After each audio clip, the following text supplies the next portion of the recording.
तो ऐसी टाइप के न्यूमेरिकल जो भी आएंगे, हमें नहीं लगता कि अब आपको प्रॉब्लम कोई होगी, क्योंकि आपको पता चल गया कि हाइट पे फास्टली डिक्रीज होगा, तो सेम डिक्रीज करने के लिए डेप्थ में 2 टाइम्स जाना पड़ेगा। अगर जो दोनों साइड यानी हाइट और डेप्थ दोनों इक्वल दे दिया है, यानी यहाँ पे दोनों इक्वल अगर जो पुट करोगे तो उस केस में जो है आपका कम वैल्यू कहाँ पे होगी, हाइट पे होगी, क्योंकि वहां पे अगर जो 1 किलोमीटर ऊपर गए 1 किलोमीटर नीचे गए तो ज्यादा वैल्यू कहाँ पे डिक्रीज हो गई, ऊपर जाने पे, हाइट पे जाने पे। तो इसलिए हाइट पे जो है जी की वैल्यू कम हो जाती है। तो जो पहला न्यूमेरिकल मैं बताया था, इसके पहले F1 और F2 का रिलेशन, F1 जो है हाइट पे था, F2 जो है डेप्थ पे था, दोनों जो है सेम दिया था, इसीलिए F1 की वैल्यू कम आई, क्योंकि वहां पे जी डिक्रीज हो गया।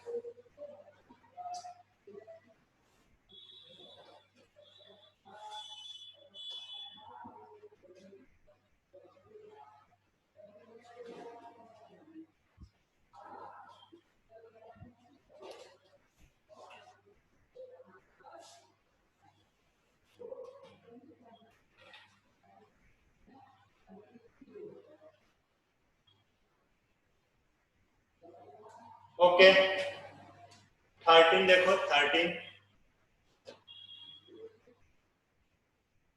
A spherical planet has a mass mp.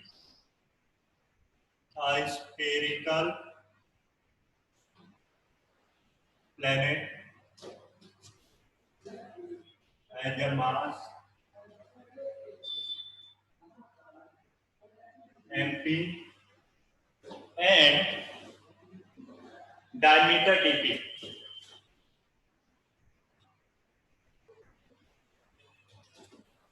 Diameter dp. A particle of mass m falling freely. A particle of mass m falling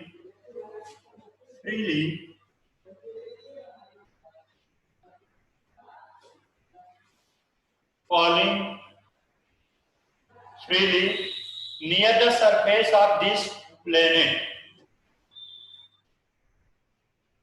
Near the surface of this planet experiences an acceleration due to gravity.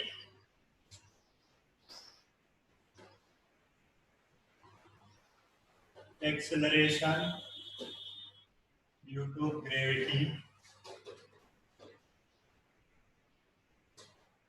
equal to option 4 GMP upon dP square,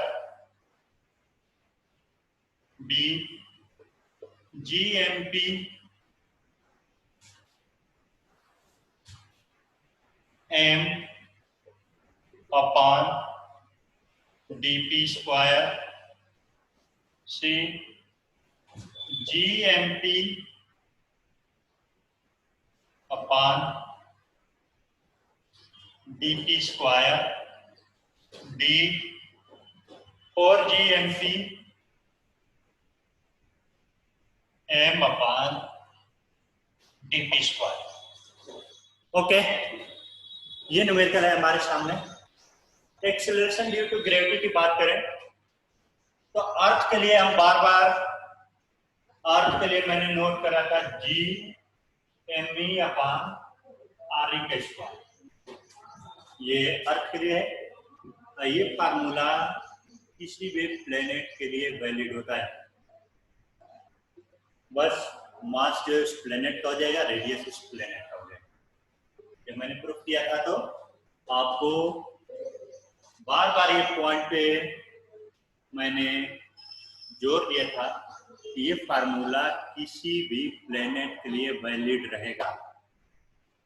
okay, अब यहाँ पे जो है 2 option थे, ये पहले ही गलत हो गए क्योंकि यहाँ पे 2 मास आ गया, और जब 2 मास आ जाते हैं तो वो फोर्स हो जाता है, एक्सेलरेशन नहीं होता है, फोर्स होता है, gravitational force G(m1 m2 upon r²।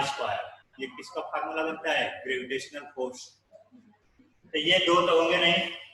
अब A और C में से कोई करेक्ट होना चाहिए, तो सिंपल सा है कि एक्सेलरेशन ड्यू टू ग्रेविटी। अगर जो प्लेनेट की बात करेंगे तो G तो यूनिवर्सल ग्रेविटेशनल कांस्टेंट है, किसी के लिए अप्लाई कर सकते हो। Mass of that planet, radius of that planet. अब रेडियस के प्लेस पे डायमीटर दिया है, तो G MP, रेडियस की जगह dp/2, radius is half of diameter, and square करोगे, स्क्वायर करोगे तो A2 का स्क्वायर 4 ऊपर आ गया, 4G MP अपॉन dp²। तो ये हमारा फर्स्ट ऑप्शन करेक्ट होगा। ओके, तो नोट कर लो इसे। फिर इसके बाद 14 न्यूमेरिकल जो है वो भी देख लो।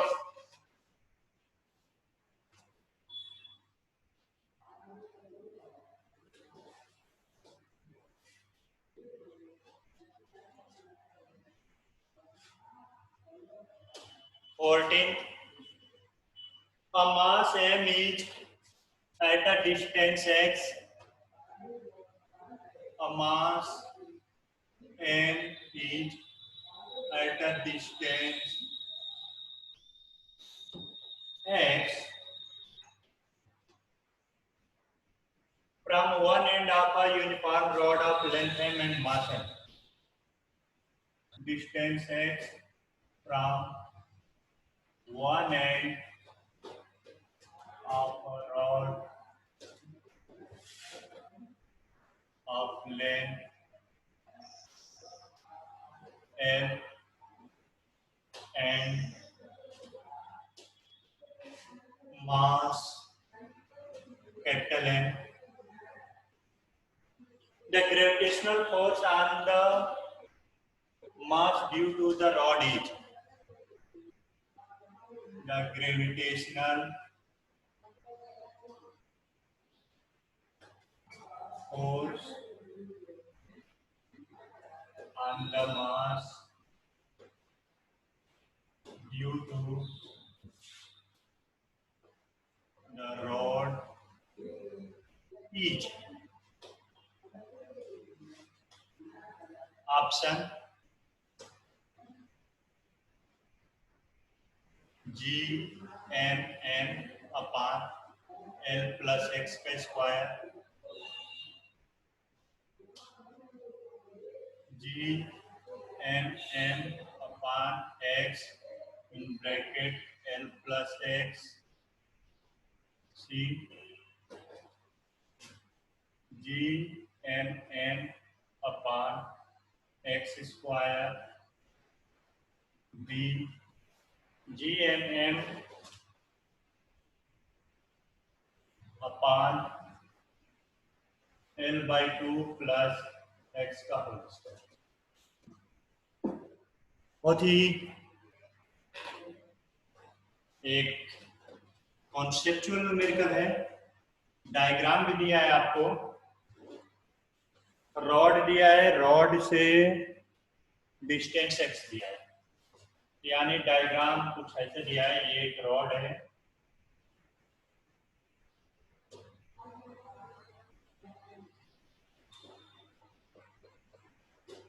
रॉड का लेंथ L है और इसका मास m है। इस रॉड के वन एंड से x डिस्टेंस पे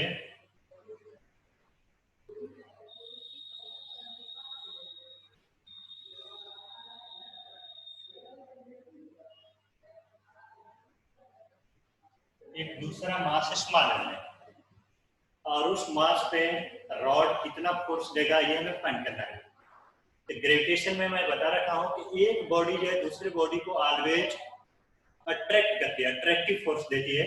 यानी रॉड जो है बॉल को अपने तरफ खींचने का ट्राई करेगा और बॉल जो है रॉड को अपने तरफ, अब जो है उसके मास पे डिपेंड करता है, जो हल्का होगा वो मूव करेगा फास्टली। जैसे एक बॉल जो है अर्थ पे गिराओगे तो हम लोग देखते हैं कि सिर्फ बॉल मूवती है। एक्चुअली दोनों पे इक्वल एंड अपोजिट फोर्स लगता है, बॉल और मास दोनों पे इक्वल एंड अपोजिट फोर्स लगता है, लेकिन अर्थ का मास इतना हैवी है कि उसका डिस्प्लेसमेंट निग्लेजिबल होता है, इसलिए हमें पता नहीं चलता है कि अर्थ भी मूवती है। तो यहाँ पे जो है अगर जो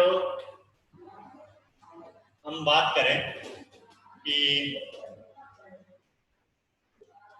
यहां से जो है मास से जो है एक आर डिस्टेंस पे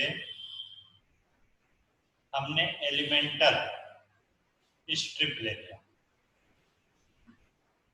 और इसकी थिकनेस, ये जो स्ट्रिप है इसकी थिकनेस dr है। ओके, तो इस dr थिकनेस का जो मास होगा उस मास की इस पॉइंट पे कुछ फील्ड होगी। अगर इस पॉइंट P को P से डिनोट कर दिया, यहाँ पे लिखो मास ऑफ एलिमेंटल स्ट्रिप। जो हमने dr लिया है उसका मास जो dm होगा दैट इज लैम्डा dr, और लैम्डा जो है total mass m upon total length l into dr। तो फील्ड, कौन सी फील्ड निकालोगे? Gravitational field. यहाँ पे लिख लो gravitational, gravitational field due to this elemental mass. इससे जो फील्ड होगा कहाँ पे निकाल रहे हो? एट P, इस पॉइंट पे जहाँ पे दूसरा वाला मास रखा है। तो उसकी जो फील्ड होगी DE that is G dm upon r square, और dm की वैल्यू ये पुट करो, ये हो गया। फील्ड और एक्सेलरेशन दोनों का सेम कॉन्सेप्ट होता है। एक्सेलरेशन क्या होता है? gm upon r square. तो फील्ड के लिए भी जो होगा gm upon r square, m की जगह स्मॉल m है तो dm मैंने डिनोट किया। तो g dm की वैल्यू जो है m by l into dr upon r square, ये हमारा फील्ड हो गया। अब जो है इससे फोर्स निकालता है कि पॉइंट पे फोर्स कितना आएगा। Force due to this elemental part और स्मॉल एम मास पे फोर्स क्या होगा? तो df की वैल्यू हो गया mde, और m इसमें मल्टीप्लाई कर लो तो ये हो गया gmm अपॉन l, इतना तो कांस्टेंट हो गया, dr upon r square. Total force के लिए हम लोग इंटीग्रेट करेंगे, यानी पूरे रॉड का फोर्स, जिसको हम लोग नेट फोर्स से डिनोट करेंगे। Net force integration df, integration. अब जो है इस पॉइंट से फर्स्ट एंड कितना डिस्टेंस पे है? x, तो इनिशियल लिमिट हो गया x, और सेकंड वाला डिस्टेंस कितना हो जाएगा? x plus l, x plus l, और df की वैल्यू ये पुट करो gmm अपॉन l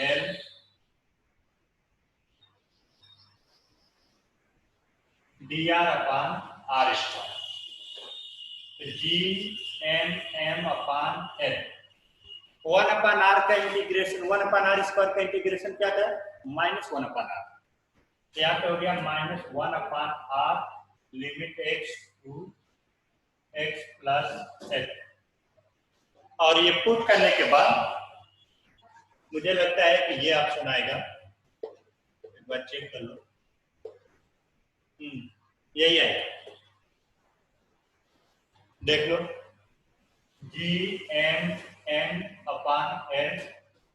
पहले अपर लिमिट पुट किया, वो निगेटिव में हो जाएगा, फिर माइनस माइनस प्लस, तो 1/x minus 1/x plus n। ये भी ऑप्शन आपका आएगा, चेक कर लो, यही आएगा।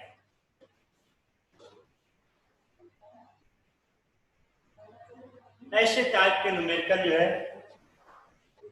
नीट में गलती से आ जाते हैं, मेंस में भी कभी कभी आते हैं।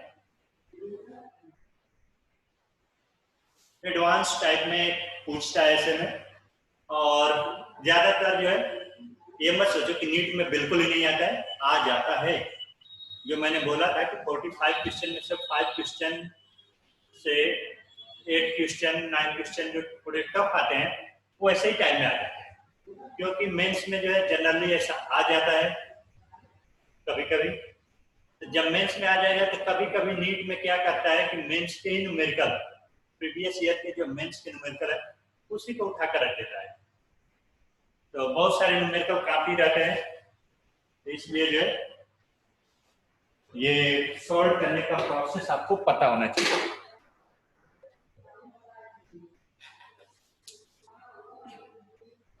नोट कर लो इसे।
ओके,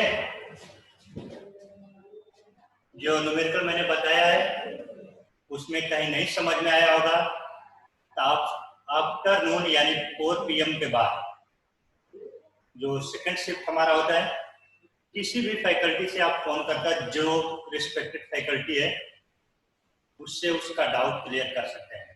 फिजिक्स वाले से फिजिक्स का, मैथ वाले से मैथ का, बायो वाले से बायो का, केमिस्ट्री से केमिस्ट्री का। लेकिन ट्राई करो कि आफ्टरनून यानी 4 बजे के बाद ही ट्राई करो, और कोई भी पॉइंट नहीं समझ में आए वो कर सकते हो। तो आप जो है ग्रेविटेशन के एक एक न्यूमेरिकल सॉल्व करो, अच्छा चैप्टर है, 2 से 3 न्यूमेरिकल फिक्स रहते हैं इससे, तो इसको जो है अच्छी तरह सॉल्व करो जो मैंने नोट्स भेजा है। और नेक्स्ट टेस्ट में जो है आपको पता होना चाहिए कि ये चैप्टर आ रहा है ग्रेविटेशन, और कल मैं स्टार्ट करूंगा SHM, सिंपल हार्मोनिक मोशन।